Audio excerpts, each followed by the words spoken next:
एक ऐसी बुक जो कि 100 साल के बाद भी कंटिन्यूअसली प्रिंट हो रही है।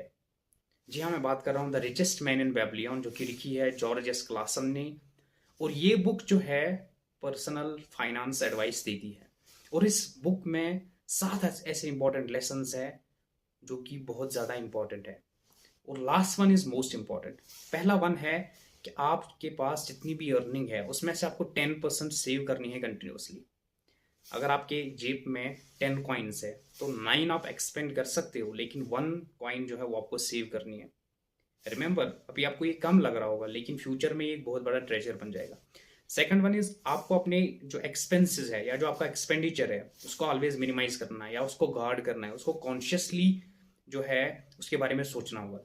इवन आपकी इनकम अगर कंटिन्यूसली ग्रो हो रही है तो आपकी जो एक्सपेंसेस है वो हमेशा बढ़ते जाएंगे। तो आपको जो अपने एक्सपेंसेस है उनको मिनिमाइज करना है, तभी जाके आपकी सेविंग जो है बढ़ जाएगी, तभी जाके आपके पास जो ट्रेजर है वो बढ़ जाएगा।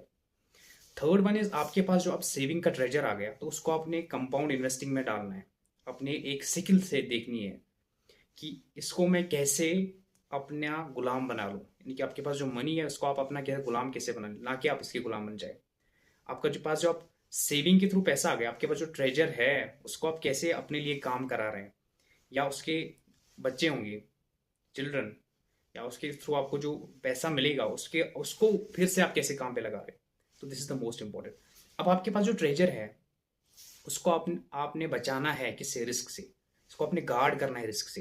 यानी कि आपने एग्रेसिवली उस पैसे से अमीर नहीं बनना है कि रातों में ही अमीर हो जाए, बट आपको एक स्टेडी पाथ चूज करनी है जिससे आप अमीर हो जाए। ना कि आपने एग्रेसिवली किसी चीज़ में इन्वेस्ट कर लिया बिना सोचे समझे, बट आपको कंटिन्यूसली स्टडी करना हो किसी भी चीज़ को, ना कि गैम्बल करना है चीज़ों में। तो you should be always cautious about your investing, या जो भी चीज़ आप जिस भी चीज़ में आप अपना पैसा लगा रहे हैं तो उसकी चीज़ चीज़ के बारे में आपको कॉशियस होना चाहिए।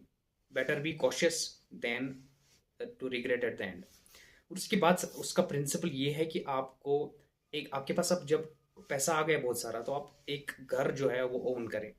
उसके बाद आपको अपनी फ्यूचर, सिक्स्थ वन इज आप you should consider your future income. आपको अपनी फ्यूचर इनकम इनकम के बारे में सोचना चाहिए।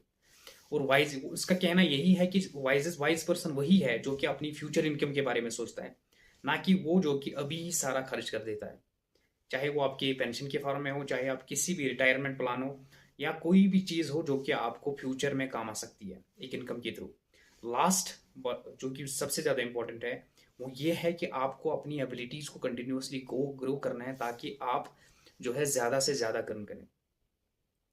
यानी कि आप अपनी जो स्किल्स है आप में उनको कंटिन्यूसली जो है पॉलिश करना है, या नए स्किल्स जो है वो सीखनी है, ताकि आप जो है कंटिन्यूअसली ज़्यादा से ज़्यादा अर्न कर लें। यानी कि आप जो है कंटिन्यूअसली किसी भी चीज़ को स्टडी करना होगा, यानी कि नई चीज़ों को आपको स्टडी करना है ताकि आप कौन से नई चीज़ें आएंगी फ्यूचर में, वह तो आप लर्निंग के थ्रू ही कर सकते हो। जितने भी स्किल्स आपके में आएंगी वो एक प्रॉपर लर्निंग के थ्रू आएंगी। तो उन्हीं लर्निंग्स को कंटिन्यूअसली आपने सीखना है, उनको पॉलिश करना है अपने स्किल्स को, तभी जाके वो लर्निंग्स आपको रिवार्ड देंगी in the form of wealth, in the form of new earning.